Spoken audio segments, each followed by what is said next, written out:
ناظرین، تاریخ گواہ ہے کہ بادشاہ کا بیٹا ہی بادشاہ بنتا ہے، لیکن اکثر اوقات قسمت کا پہیہ الٹا گھوم کر ایسی حیران کر دینے والی کہانیوں کو جنم دیتا ہے کہ دیکھنے اور سننے والے دنگ رہ جاتے ہیں۔ غربت کے گھروندوں میں آنکھ کھولنے والے معمولی افراد شجاعت، حاکمیت اور قابلیت کی ایسی داستانیں رقم کر جاتے ہیں کہ تخت و اقتدار ان کے گھر کی باندی بننے پر مجبور ہو جاتے ہیں۔ عزم و ہمت کی یہ داستانیں آنے والی صدیوں میں انسانوں کے لیے انسپریشن ماڈل بن کر تاریخ میں محفوظ ہو چکی ہیں، اور اس ویڈیو میں ہم ایسے ہی کچھ حیرت انگیز شخصیات کی زندگیوں پر روشنی ڈالیں گے جن کی زندگی کا آغاز انتہائی پرآشوب اور تنگ دست حالات میں ہوا، لیکن پھر انہی افراد نے اپنے زور بازو پر عروج کی ایسی داستانیں تخلیق کی کہ ان کی نظیر ملنا مشکل ہے۔ اگر آپ مختلف سائنسی، تاریخی اور علمی موضوعات پر سوچتے ہیں اور مزید جاننے کا تجسس رکھتے ہیں تو سبسکرائب کیجئے ہمارا چینل اور بیل آئیکن دبائیے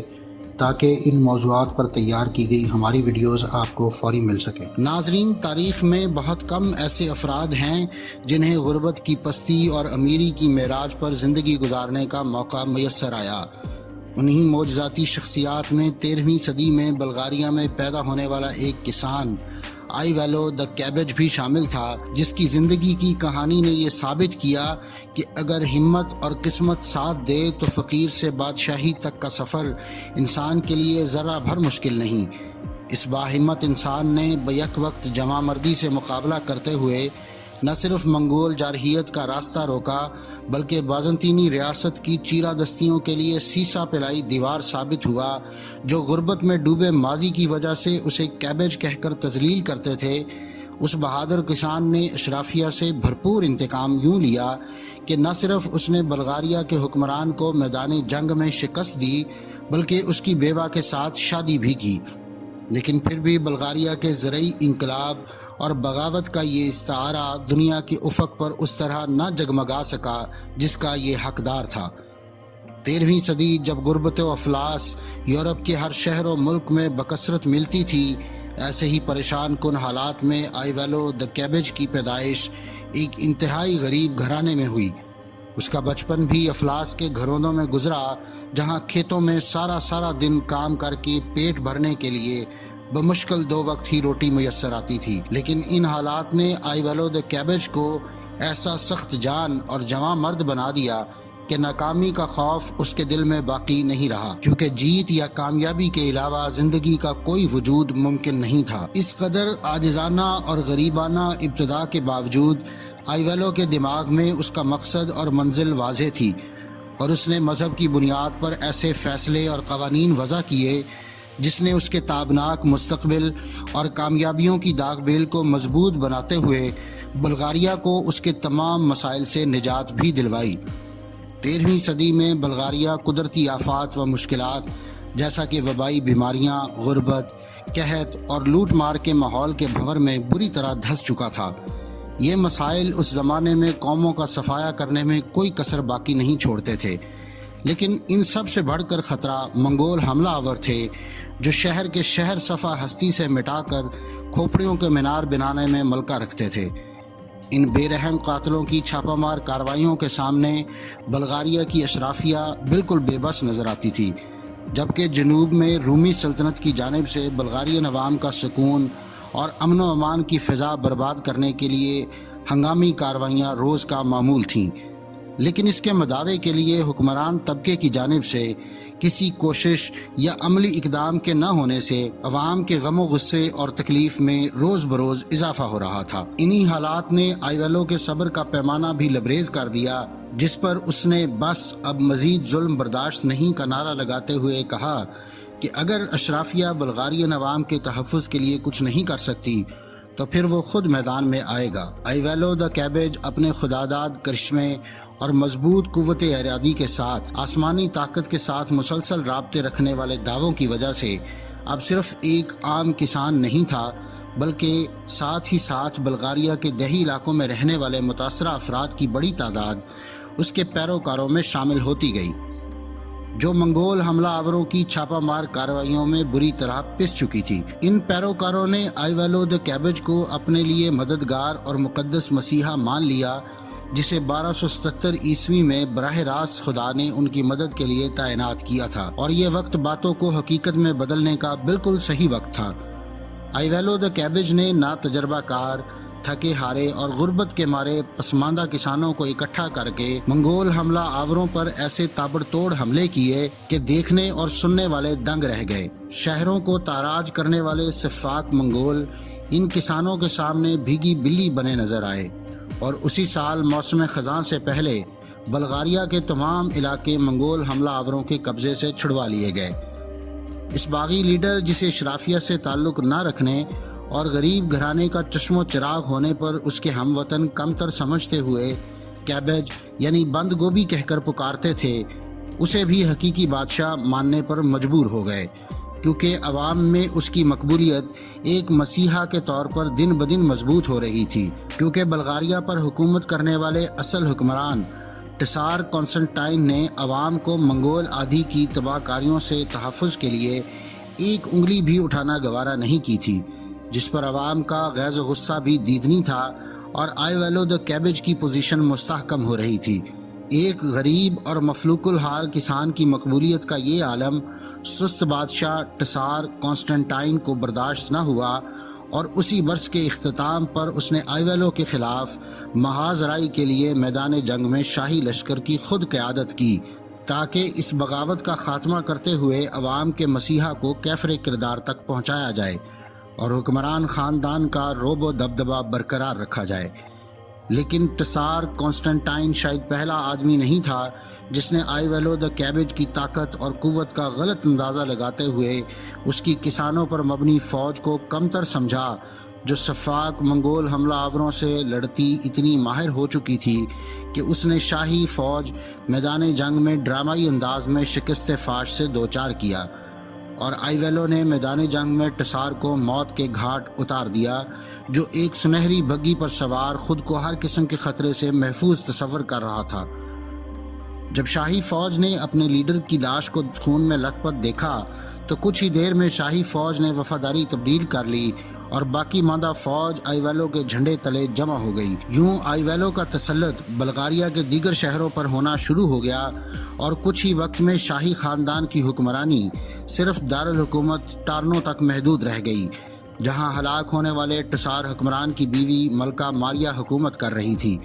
اس صورتحال میں منگول حملہ آوروں کا خطرہ ابھی ٹلا نہیں تھا،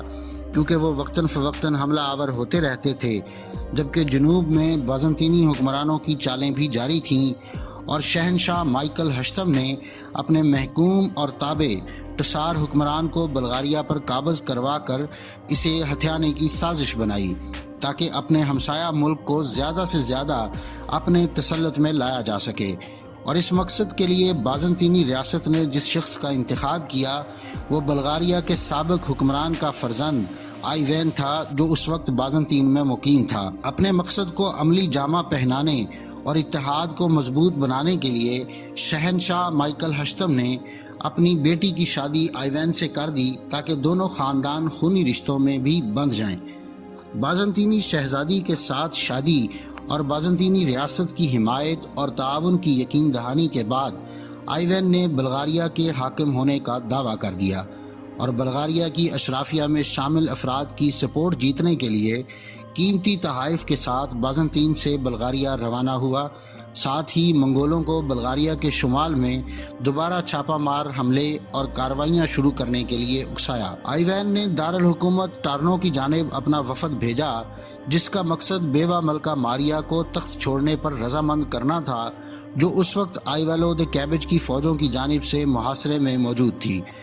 آئیوین نے ساتھ ہی بلغاریہ کے تخت پر قبضہ کرنے کے لیے بازنطینی فوج کے ساتھ مل کر خونی بغاوت شروع کر دی، اور اہم عہدوں پر تعینات اشرافیہ کے افراد کو اپنے ساتھ ملا لیا، جبکہ اس کے علاوہ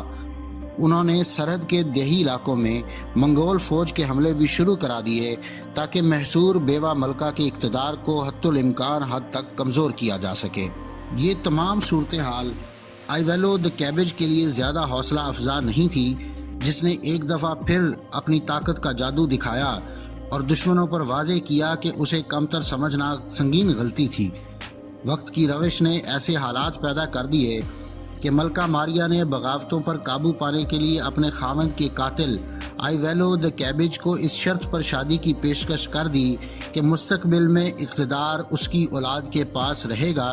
اور انہیں کوئی نقصان نہیں پہنچایا جائے گا۔ آئیویلو دی کیبج نے اس آفر کو قبول کر لیا اور دارالحکومت ٹارنو میں داخل ہو گیا، جہاں اسے متفقہ طور پر بلغاریہ کا نیا حکمران تسلیم کر لیا گیا۔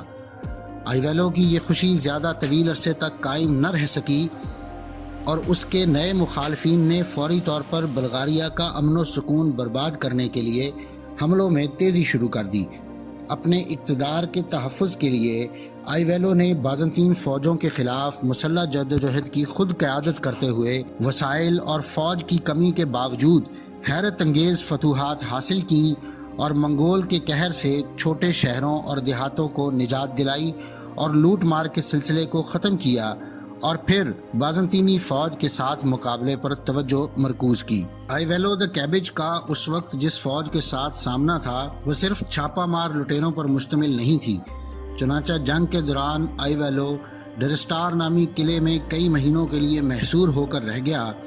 اس دوران بلغارین اشرافیہ نے اس کی موت کی افواہ پھیلا دی اور مضبوط پروپیگنڈے کے ساتھ دارالحکومت کے دروازے کھلوا دیے۔ حکمران ملکہ ماریا کو اس کے کم عمر بیٹے کے ساتھ قسطنطنیہ بھیج دیا گیا۔ ان حالات نے بھی آئیویلو کا حوصلہ پست نہ کیا اور اس نے ہار نہ مانتے ہوئے سن 1279 عیسوی کے موسم بہار میں قلعے سے ایک ڈرامائی فرار اختیار کیا اور منگول حملہ آوروں سمیت دیگر فوجوں سے بچتے ہوئے دارالحکومت پہنچ گیا، جہاں اس نے بازنطینی فوج کو شرمناک شکست سے دوچار کیا، جنہوں نے اپنے تابع حکمران آئیوین کو بچانے کی ہر ممکن کوشش کی۔ محاصرے کے نتیجے میں شہر میں اشیاء کی طلب و رسد کی صورتحال سنگین ہو گئی، جبکہ بازنطینیوں کی جانب سے مدد نہ ملنے پر قابض بادشاہ آئیوین بمشکل اپنی جان بچا کر شہر سے بھاگ نکلا۔ بلغاریہ کی ضدی اشرافیہ دارالحکومت کے دروازے کھولنے پر راضی نہ ہوئی اور کسان نسل کے آئیویلو سے ناراضگی جاری رکھتے ہوئے اس کی بجائے فرار ہونے والے بادشاہ آئیوین کے بہنوئی کی شکل میں ایک اور شہنشاہ کا انتخاب کر لیا گیا۔ آئیویلو دی کیبج، جس کی قیادت میں کسانوں کی فوج نے منگولوں اور بازنطینیوں کو شکست فاش سے دوچار کیا، تاہم وہ اپنی قیادت میں ملک کو متحد کرنے میں ناکام رہا۔ دوسرا مستقل جنگ سے تھک جانے کے باوجود اس کے حمایتی کسانوں نے واپس کھیتوں اور آبائی علاقوں میں جانا شروع کر دیا۔ یوں آئیویلو کے زوال کا آغاز ہوا، جو عروج کی طرح پلک جھپکنے میں ہی رونما ہو گیا۔ جلاوطنی کے دوران آئیویلو کی طاقت کم ہو گئی اور وہ اپنے پرانے دشمن منگول جنگجو نوچی خان کی قیادت میں آ گیا۔ بازنطینی شہنشاہ مائیکل ہشتم کو جب یہ معلوم ہوا تو ایک معمولی کسان کے ہاتھوں بارہا شکست کی تذلیل کا داغ دھونے کے لیے اس نے منگولوں کو قیمتی تحفے تحائف اور اپنی ایک ناجائز بیٹی کا ہاتھ رشتے میں دیا، تاکہ وہ آئیویلو کو عبرتناک سزا دے کر باقیوں کے لیے باعث مثال بنا دے۔ منگول جنگجو نے اپنے سسر کی جانب سے اس آفر کو خوشی خوشی قبول کیا اور تہوار کے جشن کے دوران آئیویلو کو قتل کر کے اپنا وعدہ پورا کیا۔ یوں دنیا کی تاریخ میں محفوظ ایک حیران کن کردار کا انتہائی افسوسناک اختتام ہوا۔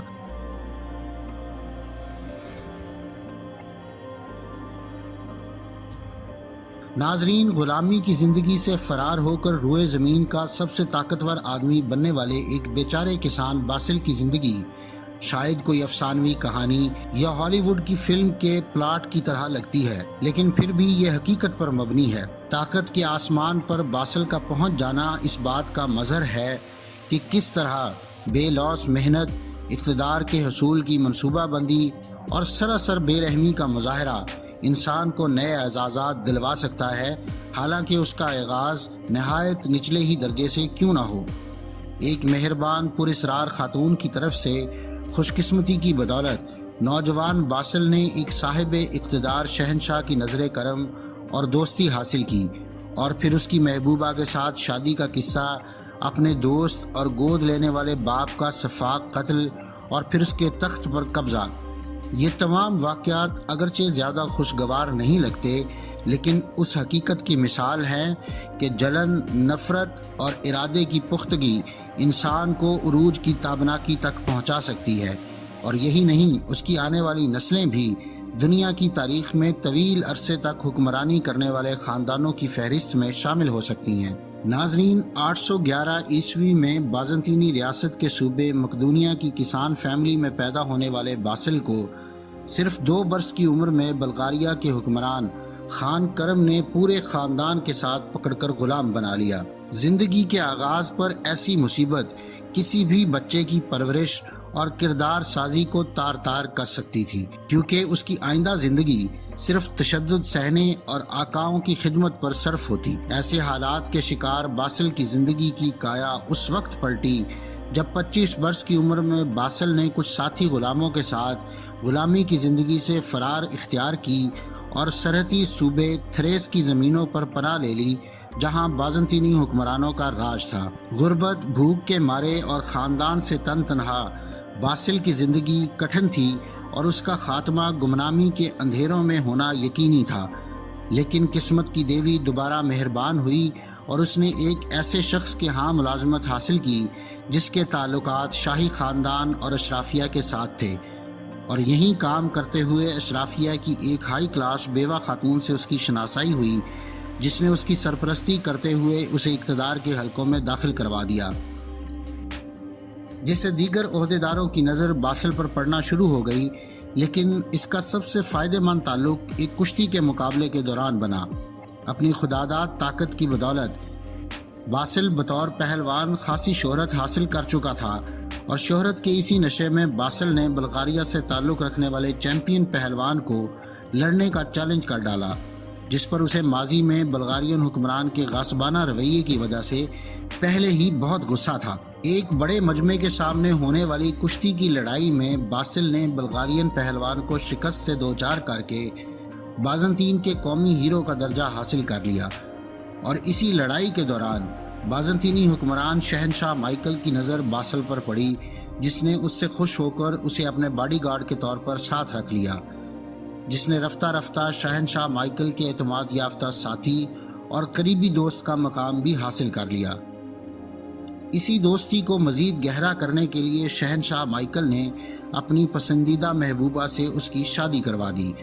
شادی کے کچھ ہی عرصے بعد باسل کی بیوی نے بیٹے کو جنم دیا، جس پر یہ تانے سامنے آنے لگے کہ در حقیقت اس بچے کا والد شہنشاہ مائیکل ہے، اور اس نے خود کو اس سے لا تعلق رکھنے کے لیے باسل کی شادی کروائی ہے۔ باسل کو ان تانوں نے پریشان کرنا شروع کر دیا کہ وہ شہنشاہ مائیکل کے ناجائز بچے کا باپ ہے، لیکن وہ واپس جا کر کسان کی زندگی نہیں گزارنا چاہتا تھا۔ باسل کی زندگی میں اگلا مرحلے خونی تصادم سے بھرپور تھے۔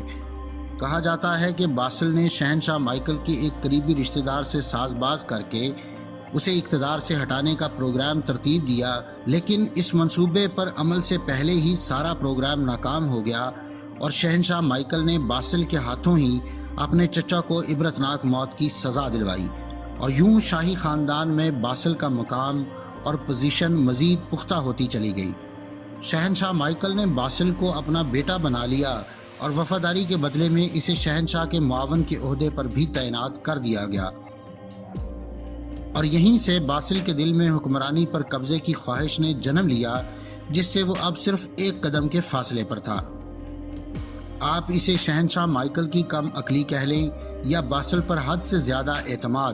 جس نے باسل کی خواہشات کو جلا بخشی، اور اس نے رفتہ رفتہ اپنے پلان کو عملی جامہ پہنانا شروع کیا۔ شہنشاہ مائیکل شراب نوشی کی لت کی وجہ سے شرابی مشہور تھا، اور ہر وقت شراب کے نشے میں ڈوبا رہتا تھا۔ اسی دوران شراب کے نشے میں شہنشاہ نے باسل کے مقابلے میں ایک اور درباری وزیر کو اپنے معاون کے طور پر نامزد کر دیا، جس نے باسل کے غصے کو مزید ہوا دے ڈالی۔ ہر شام شراب کی محفل سجانا شہنشاہ مائیکل کا معمول تھا، جس میں وہ اپنے پسندیدہ وزیروں کے ساتھ عیاشی کرتا۔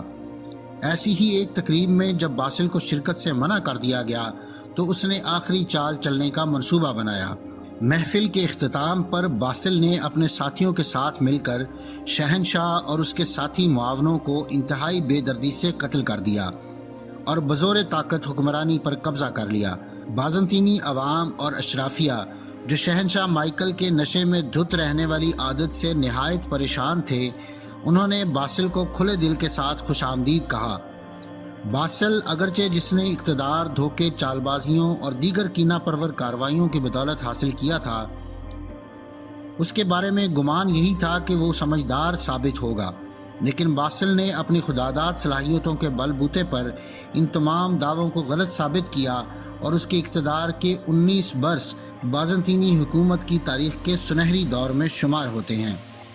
رسمی تعلیم و تربیت حاصل نہ ہونے کے باوجود باسل کا شمار بازنطینی حکومت کے کامیاب ترین حکمرانوں میں کیا جاتا ہے۔ اس نے کامیاب جنگی مہمات سے نہ صرف بازنطینی حکومت کی سرحدوں کو پھیلایا اور اٹلی سمیت مشرق میں کئی ممالک اپنی حدود میں شامل کر لیے، بلکہ ساتھ ہی ساتھ سماجی ترقی اور عوامی فلاح کے کاموں پر بھی خوب توجہ دی اور بازنطینی دارالحکومت استنبول کو اس کے عروج کے مقام پر دوبارہ پہنچا دیا۔ لیکن سب سے اہم کارنامہ جو باسل نے سر انجام دیا وہ بیسیلیکا نام سے قوانین کا اجرا تھا، جن کی بدولت بازنطینی شہنشاہیت اگلی 6 دہائیوں تک تابناکی کے ساتھ دنیا کے افق پر حکمرانی کرتی رہی۔ قسمت کے دھنی اس حکمران کی موت بھی ڈرامائی انداز میں ہوئی۔ جنگل میں ہرن کے شکار کے دوران بوڑھے باسل کو بخار نے جکڑ لیا۔ اسی شکار میں ہرن کے سینگوں میں پھنس کر 16 میل جنگل کے اندر گھسٹتے ہوئے اس نے فاصلہ طے کیا اور اسی دوران ہونے والے بخار سے اس کی موت واقع ہو گئی۔ باسل کا آخری فرمان ایک ایسے خدمت گزار کی موت کا پروانہ جاری کرنا تھا جس نے اس کی موجودگی میں چاقو لہرانے کی گستاخی کی تھی۔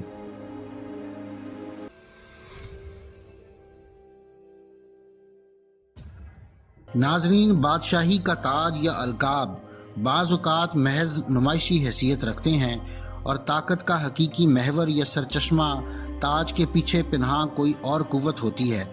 جس کے آگے وقت کے بادشاہ بھی جھکنے پر مجبور ہوتے ہیں۔ بلا شبہ دولت اور طاقت ہر انسان کا خواب ہوتی ہے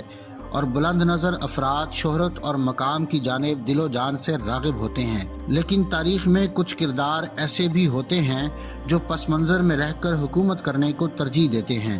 کیونکہ حقیقت میں بادشاہی پر براجمان شخص کی حیثیت محض کٹ پتلی سے زیادہ نہیں ہوتی، جس کی ڈوریں وہ اپنی مرضی سے ہلا رہا ہوتا ہے اور اس کام کے بدلے میں بھاری معاوضے سے اپنی جیبیں بھی بھر رہا ہوتا ہے۔ ایسا ہی ایک کردار یورپ کی تاریخ میں محفوظ جان ہاک ووڈ ہے،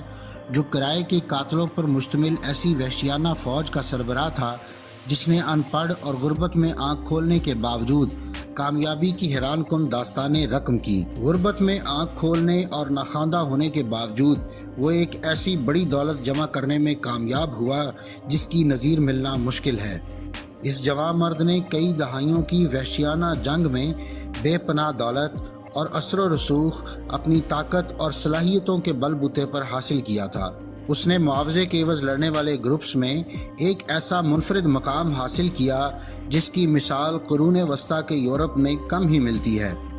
بدامنی پھیلانے والے کرائے کے ان لڑاکا جانبازوں کی خدمات حاصل کرنے کے لیے منہ مانگی قیمت لگائی جاتی تھی اور ان سخت جان فوجیوں کو اکثر اوقات اپنی خدمت کے عوض اتنا معاوضہ مل جاتا تھا کہ وہ اشرافیہ کے وزیروں اور بعض اوقات بادشاہوں کے خزانوں سے بھی زیادہ ہوتا تھا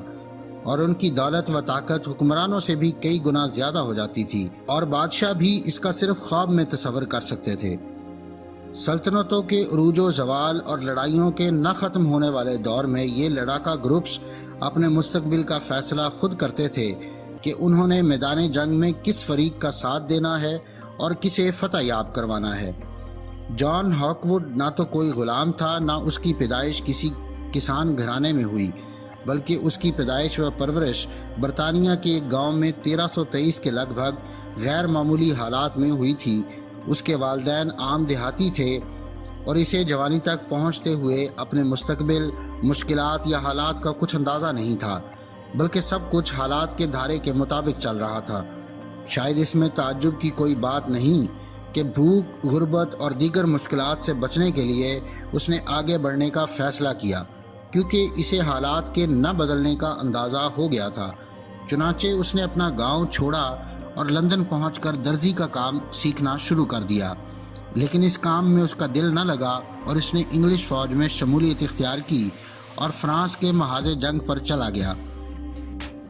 جہاں گزشتہ 100 برس سے برطانیہ اور فرانس کے درمیان جنگ اور خانہ جنگی والا معاملہ چل رہا تھا،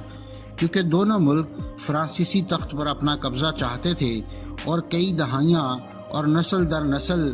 گزرنے کے بعد بھی جنگ کا میدان سرد نہیں پڑا تھا۔ دونوں ملکوں کے حکمران فرانس پر قبضہ اپنا قانونی حق سمجھتے تھے۔ ایسے وقت اور حالات میں جب دو ملک مسلسل حالت جنگ میں ہوں، اس دوران ایک شخص جو کسی قسم کی جنگ یا لڑائی کا تجربہ نہیں رکھتا، اس کا عروج حاصل کرنا نہایت غیر معمولی ہے۔ لیکن حالات کی ستم ظریفی دیکھیے کہ جان ہاک ووڈ کے فوج میں جانے کے کچھ ہی عرصے بعد 1360 میں دونوں ملکوں کے درمیان امن معاہدہ طے پا گیا اور دہائیوں تک جنگ و جدل میں مصروف رہنے والے بہادر، لڑاکا اور بے رحم جنگجو بالکل فارغ ہو گئے۔ ان جنگجوؤں کو لڑائی میں حصہ لینے کے لیے حکومتوں اور دیگر گروپس کی جانب سے معاوضہ دیا جاتا تھا، لیکن امن معاہدے کے بعد ان کی ضرورت نہ رہی اور وہ ایک ہی رات میں بے یار و مددگار اور بے روزگار ہو گئے۔ سال ہا سال جنگ میں مصروف رہنے کے بعد ان بے رحم جنگجوؤں کے لیے عام شہری کی زندگی گزارنا بہت مشکل تھا۔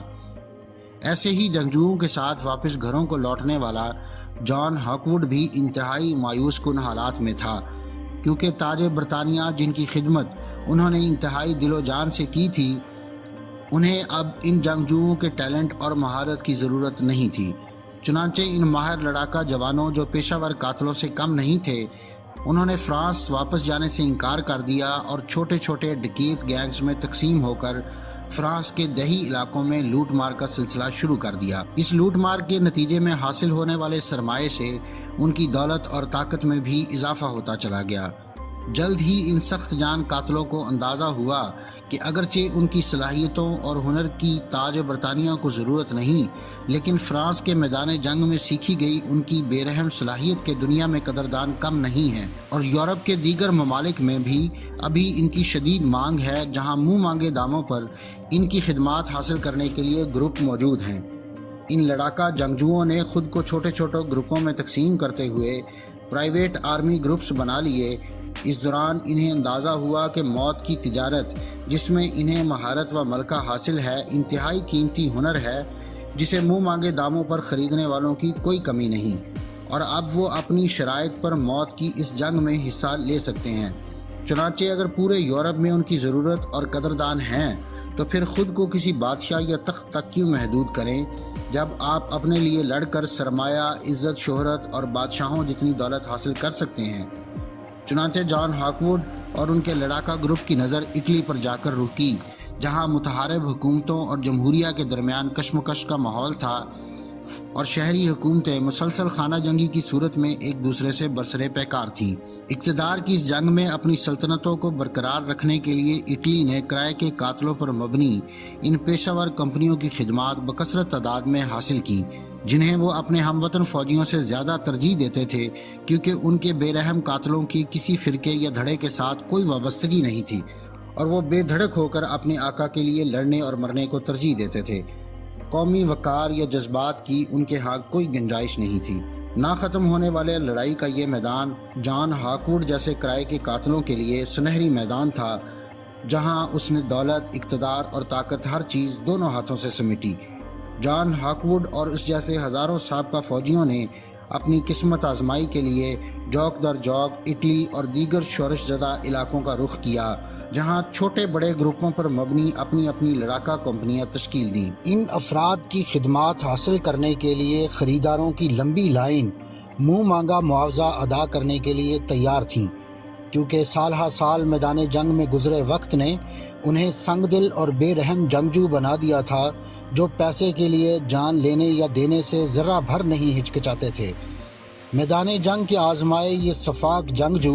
ان امیر افراد یا حکومتوں کے لیے اپنے مسائل کا بہترین حل تھے، کیونکہ ایک مختصر نوٹس پر یہ جنگجو بلا تاخیر لڑنے مرنے پہنچ جاتے تھے اور اپنے مالک کے عزائم کی تکمیل کا فریضہ دل و جان سے ادا کرتے تھے۔ غربت، بڑھتی بے روزگاری اور امن و امان کی غیر یقینی صورتحال کی وجہ سے ان جنگجوؤں کا پرانی زندگی کی طرف لوٹنا ناممکن تھا، لہٰذا انہوں نے اپنی لڑاکا کمپنیاں تشکیل دے کر زندگی کا پہیہ آگے چلانے میں عافیت سمجھی۔ مشرقی فرانس میں چھاپہ مار کارروائیوں اور کچھ معمولی کارروائیوں کے بعد جان ہاکوڈ اور اس کے ساتھی 1361 میں اٹلی پہنچ گئے، جہاں وہ اپنی پیشہ ورانہ مہارت اور شرانگیزیوں کی بدولت چند ہی برسوں بعد یعنی جنوری 1364 میں اسے وائٹ کمپنی کا کپتان مقرر کر دیا گیا، جہاں پوری لڑاکا فوج اس کی مکمل تابع فرمان تھی اور صرف ایک اشارے پر فوجی لڑنے مرنے سے گریز نہ کرتے تھے۔ پیشہ ورانہ مہارت کی بدولت جان ہاکوڈ اور اس کی وائٹ کمپنی رفتہ رفتہ عروج پر پہنچنا شروع ہو گئی، کیونکہ جو کوئی بھی انہیں لڑائی کے لیے سونا دیتا وہ بلا خوف و خطر اس کے عزائم کی تکمیل میں مکمل معاونت فراہم کرتے اور اسے اس کے مقاصد دلانے میں کامیاب رہتے۔ کچھ ہی عرصے میں وائٹ کمپنی نے لاتعداد جنگیں لڑیں، جن میں میلان، فلورنس سمیت دیگر علاقوں میں لڑی گئی، جبکہ عیسائیوں کے روحانی پیشوا پوپ کی معاونت کے لیے بھی ہاکوڈ نے اپنی کمپنی کی خدمات مہیا کیں اور بدلے میں زیادہ عروج، دولت اور طاقت پائی۔ فرانس کے میدانوں میں لڑنے والے ان شفاق جنگجوؤں کی وائٹ کمپنی جان ہاکوڈ کی قیادت میں چند ہی برسوں میں یورپ کی سب سے بڑی لڑائی کمپنی سمجھی جانے لگی، اور اس کی طاقت کا یہ عالم تھا کہ اکثر اوقات ریاستوں نے صرف لڑائی میں حصہ نہ لینے کے عوض اسے بھاری معاوضہ دیا تاکہ ان کا اقتدار بچا رہے۔ جان ہاکوڈ نے اپنی لڑاکا کمپنی کو ایک کارپوریشن کمپنی کی طرح منظم کیا اور اپنے جنگجو ساتھیوں کی ضروریات کا خیال رکھتے ہوئے انہیں اپنا تابع فرمان بنائے رکھا۔ دوسرے لڑائی کے میدانوں میں کثیر عرصہ گزارنے کے باوجود جان ہاکوڈ نے کسی ریاست، حکومت یا گروپ کے ساتھ نظریاتی طور پر الحاق نہیں کیا اور صرف اپنے فائدے کی خاطر جنگوں سے سرمایہ کمایا۔ جب تک وہ اپنے اصولوں پر قائم رہا، اس کے اقتدار کو کوئی نہ چھو سکا، لیکن جلد ہی جان ہاکوڈ پر لالچ، حرص اور طمع کے عناصر نے غلبہ پانا شروع کر دیا، اور وعدہ خلافی یا معاہدے کی خلاف ورزی اس کا وتیرہ بن گیا اور خریداروں کے ساتھ دھوکہ دہی اس کا معمول بن گیا، جو عین میدان جنگ میں پیسے کی خاطر وفاداریاں بدل کر اپنے ہی مالک کے ارادوں کو نیست و نابود کر دیتا۔ لڑائی اور موت کے اس کاروبار میں جان ہاکوڈ نے بے انتہا دولت اور سرمایہ کمایا اور اس کے ماتحت فوجی بھی مالدار ہوتے رہے۔ اس عرصے میں جان ہاکوڈ کا شمار یورپ کے طاقتور ترین آدمیوں میں ہوتا تھا، جس کی ناراضگی مول لینا حکمران وقت بھی گوارا نہیں کرتے تھے۔ جب جان ہاکوڈ 60 برس کی عمر کو پہنچا تو اس کی اٹلی اور برطانیہ دونوں ملکوں میں کثیر جائیدادیں تھیں اور اس کے پاس مال و زر کی فراوانی تھی۔ جان ہاکوڈ کی کمائی اس وقت کے اکثر بادشاہوں سے بھی زیادہ تھی۔ ایک اندازے کے مطابق جب اٹلی میں ایک کاریگر سالانہ 30 فلورنس کماتا تھا، اس وقت جان ہاکوڈ کی سالانہ کمائی 80,000 فلورنس تھی، جو اکثر بادشاہوں کو بھی میسر نہیں تھی، اور اس کا شمار اس وقت کے طاقتور ترین حکمرانوں میں کیا جانے لگا۔ اگرچہ اس کے پاس کوئی تاج، سلطنت یا حکومت کرنے کے لیے کوئی رعایا نہ تھی، لیکن اس کے پاس رتبہ اور سماجی مقام بادشاہوں سے کم نہ تھا۔ غربت سے آغاز لیتے ہوئے عروج کی اونچائیوں کو چھونے والے اس کی کہانی کے ہزاروں مداح تھے، جو اس کی فوج میں شامل ہو کر مال و اسباب جمع کرنا باعث فخر سمجھتے تھے۔ لیکن عروج کو زوال آنا ہی ہوتا ہے اور موت سے فرار کسی کو ممکن نہیں۔ 1394 میں جب جان ہاکوڈ نے اپنے جنگی بزنس سے ریٹائر ہو کر واپس برطانیہ منتقل ہونے کا منصوبہ بنایا تو اس دوران موت کے فرشتے نے اسے آ لیا۔ اس کی کثیر دولت، زمینیں اور دیگر مال و اسباب اس زمانے میں پڑنے والے قحط کی نظر ہو گیا اور اس کے اہل خانہ کے بھی کام نہیں آیا۔ یورپ کے طاقتور ترین سمجھے جانے والے انسان کی کہانی مایوس کن انداز میں اختتام پذیر ہوئی۔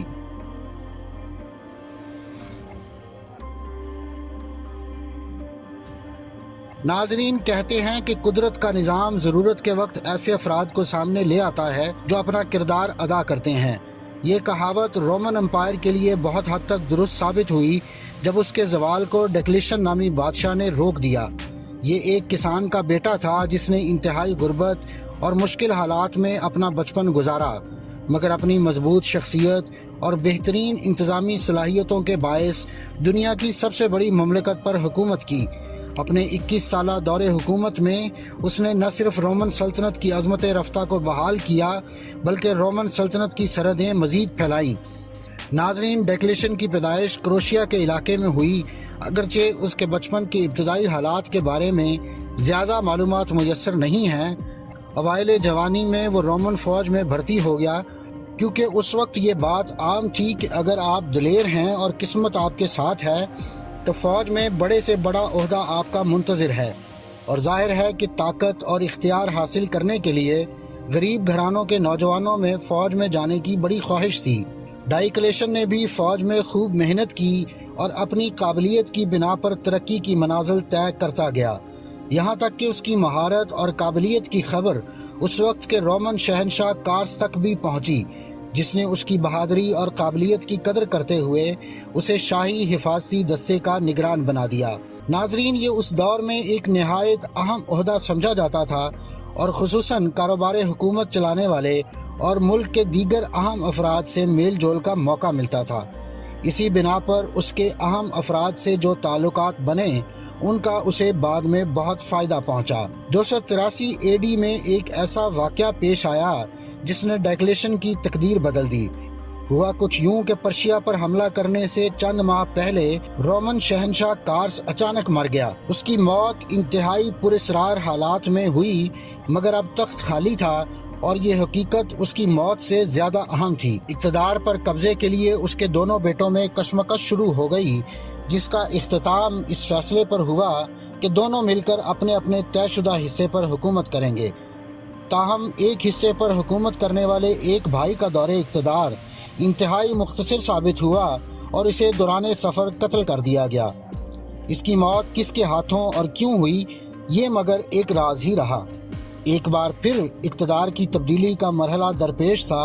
فوج کا ایک بڑا حصہ ڈائیکلیشن کا حمایتی تھا، جبکہ مرنے والے بادشاہ کا سسر اور اس کا ایک اور جنرل بھی اقتدار کے دعوے دار تھے۔ اسی کشمکش کی وجہ سے اس بار یہ مرحلہ پرامن نہ رہا، اور چند افراد کے قتل اور جھڑپوں کے بعد ڈائیکلیشن نے اقتدار سنبھال لیا اور تخت کے دعوے داروں کو موت کے گھاٹ اتار دیا گیا، جن کا انجام دیکھ کر باقیوں کو بھی نصیحت ہو گئی اور انہوں نے کسی بھی قسم کے مخالفانہ جذبات کا اظہار نہیں کیا۔ مگر اب ڈائیکلیشن کی نظر ملک کے دوسرے حصے پر تھی، جس پر ابھی اس کی حکومت نہیں تھی۔ مرنے والے بادشاہ کے بھائی کو بھی ڈائیکلیشن سے خطرہ تھا، اور صرف ایک شاہی محافظ کے بادشاہ بننے پر بھی اسے اعتراض تھا۔ دونوں طرف سے بے چینی بڑھ رہی تھی، اور اب یہ صاف نظر آ رہا تھا کہ دونوں جلد ہی میدان جنگ میں آمنے سامنے ہوں گے، اور پھر وہ وقت بھی جلد ہی آ گیا۔ ڈائیکلیشن کی فوج مخالف فوج کی نسبت وسائل کے لحاظ سے بھی کمزور تھی، مگر مخالف بادشاہ کا رویہ اپنی فوج کے ساتھ ٹھیک نہیں تھا۔ اس نے اپنے کمانڈرز کے ساتھ میدان جنگ پر بھی بدتمیزی کی، جس سے تنگ آ کر انہوں نے اس کے خلاف کارروائی کی، جس پر اس کے اپنے کمانڈرز نے اسے قتل کر دیا۔ فوج کا ایک بڑا حصہ ڈائیکلیشن کی فوج کے ساتھ آ ملا، جو اب تمام رومن سلطنت کا حکمران تھا۔ اگرچہ رومن سلطنت اس وقت شدید مسائل کا شکار تھی، ملک کا دیوالیہ نکل چکا تھا، خزانہ خالی تھا اور دشمن سرحدوں پر موجود تھا۔ ملک کو اندرونی طور پر بھی کئی خطرات درپیش تھے۔ ایسی صورتحال میں بادشاہ نے حالات سدھارنے کے لیے اصلاحات کا آغاز کیا۔ پورے ملک کو 4 حصوں میں تقسیم کر کے اس میں بادشاہ نے اپنے نائبین کا تقرر کیا، تاکہ مزید بہتر انداز میں نظام حکومت چلایا جا سکے۔ اس طرح سے ڈائیکلیشن نے معاشی اور زرعی نظام کی بہتری کے لیے بھی اصلاحات کی، جن سے ملک کو استحکام ملا۔ اپنے 21 سالہ دور حکومت میں جو مضبوطی ڈائیکلیشن نے رومن سلطنت کو دی، اس کا نتیجہ یہ نکلا کہ رومن امپائر اگلی کئی صدیوں تک قائم رہی۔ اس نے فوج کی تعداد میں اضافہ کیا اور قانون بنایا کہ ہر فوجی اپنے بیٹوں کو بھی آرمی میں بھیجے گا۔ اس سے روم کو ایک مضبوط فوج ملی، جس سے دشمنوں پر قابو پانے میں مدد ملی۔ نئے فتح ہونے والے علاقوں سمیت پرانے علاقوں میں نظام حکومت بہتر بنانے کے لیے انہیں مزید انتظامی حصوں میں تقسیم کیا گیا۔ پہلے سے موجود 50 صوبوں کو مزید تقسیم کر کے 100 کر دیا گیا۔ ٹیکس کے نظام کو مزید بہتر کیا گیا، جس سے حکومت کی آمدن میں اضافہ ہوا۔ سلور اور گولڈ کی نئی کرنسی جاری کی گئی، جس سے ملک میں مہنگائی میں کمی ہوئی اور غیر ملکی تاجروں کا اعتماد بھی ان کی کرنسی میں بحال ہوا۔ اپنے دور اقتدار میں بہت سے جدید اقدامات کرنے والے ڈائیکلیشن نے اقتدار کی تبدیلی کے حوالے سے بھی ایک نیا رجحان متعارف کروایا۔ وہ اس دور میں پہلا حکمران تھا جس نے خود حکومت چھوڑ دی۔ اپنے وقت کے اس بہترین جنگجو نے آخری عمر گھر کے باغ میں سبزیاں اگاتے ہوئے گزاری۔ وہ ایسا پہلا رومن حکمران بھی تھا جو طبعی موت مرا۔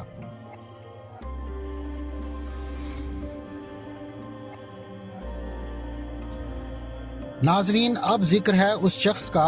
جو انتہائی غریب گھرانے میں پیدا ہوا۔ اس کے والدین اتنے غریب تھے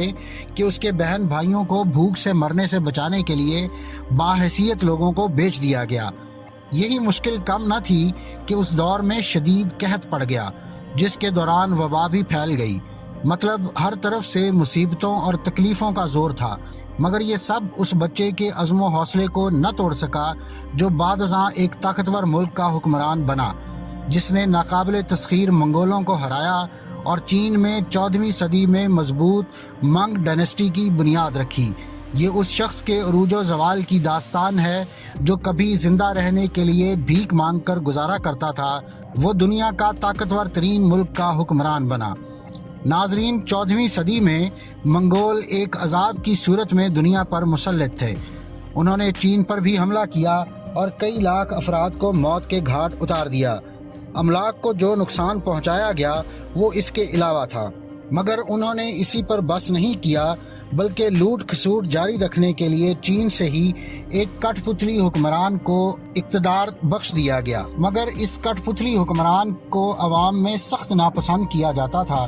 کیونکہ ظالمانہ ٹیکس نظام کی وجہ سے عام چینی کسان شدید مشکل حالات سے دوچار تھا۔ قحط اور وبا کی قدرتی آفات کی وجہ سے صورتحال بغاوت تک پہنچ گئی۔ باغیوں اور حکومت میں جھڑپوں کا سلسلہ بڑھتا گیا، یہاں تک کہ اس سے ہونے والے نقصان سے حکومت بھی متاثر ہونے لگی۔ ٹیکسوں میں کمی کی وجہ سے ملک کے مالی نظام کو شدید مشکلات پیش آنے لگیں اور لاقانونیت اور بدامنی میں بھی اضافہ ہونے لگا۔ منگولوں کی قائم کی گئی کٹ پتلی حکومت اپنی آخری سانسیں لے رہی تھی، تب یو نامی ایک کسان بھوک اور بیماری سے مرنے والے اپنے والدین اور بہن بھائیوں کی لاشوں کو دفنا رہا تھا۔ قریب موجود مذہبی عبادت گاہ سے بھی اب کھانا یا کسی قسم کی مدد نہیں مل رہی تھی، تو یو کو مجبوراً ایک فقیر کے طور پر بھیک مانگ کر گزارا کرنا پڑا۔ اگرچہ اس حالت میں وہ اکیلا نہیں تھا، بلکہ اس کے دیگر ہم وطن بھی ایسے ہی حالات کا شکار تھے۔ حالات سے تنگ یو نے باغی گروہ کے ساتھ ملنے کا فیصلہ کیا تاکہ کم از کم پیٹ بھر کے روٹی تو مل سکے۔ باغی گروہ مسلسل کٹ پتلی منگول حکمرانوں کے خلاف کارروائیاں کر رہے تھے اور ان کی تعداد میں بھی روز بروز اضافہ ہو رہا تھا، کیونکہ قحط اور بیماری کی شدت کی وجہ سے کسانوں کے پاس دوسرا کوئی چارہ ہی نہیں تھا۔ اس کے ساتھ ساتھ یو کے گروہ کی طاقت بڑھتی گئی۔ اب یو اپنے گروہ کا کمانڈر تھا اور ایک بڑا علاقہ اس کی ملکیت تھا۔ اس نے باقاعدہ ایک جنگی حکمت عملی کے تحت دوسرے علاقوں کو فتح کرنا شروع کیا۔ ساتھ ہی ساتھ اس نے دیگر باغی گروہوں کو بھی ختم کیا اور منگول فوج کا بھی مقابلہ کیا، یہاں تک کہ سن 1368 تک وہ بیجنگ پر قبضہ کر چکا تھا، جہاں اس نے خود کو منگ ڈائنسٹی کا پہلا شہنشاہ قرار دیا۔ ناظرین، یہ وہی منگ ڈائنسٹی ہے جس نے اگلے 300 سال تک چین پر حکومت کی۔ قدرت کا نظام دیکھیے کہ وہ شخص جو کبھی زندہ رہنے کے لیے بھیک مانگنے پر مجبور تھا، آج دنیا کا سب سے طاقتور ریاست کا حکمران تھا۔ چونکہ اسے کسان طبقے اور غریبوں کی مشکلات کا اندازہ تھا، اس لیے اپنے دور حکومت میں اس نے ان کا معیار زندگی بہتر کرنے کے لیے بہت سی اصلاحات کی اور ٹیکسوں میں رعایت دی۔ اس نے غلامی پر بھی پابندی لگائی، مگر ان سب خوبیوں کے باوجود اس کی قائم کی گئی سیکرٹ پولیس نے بہت سے افراد کو قتل کیا۔ ہزاروں بلکہ لاکھوں افراد کو بغاوت کے الزامات پر قتل کر دیا گیا۔ ناظرین، یہ وہ چند افراد تھے جن کے دن بدلے اور وہ انتہائی غریب حالات سے انتہائی طاقتور عہدوں تک پہنچے۔ اگلی ویڈیو تک کے لیے مجھے اجازت دیجیے۔ اللہ حافظ۔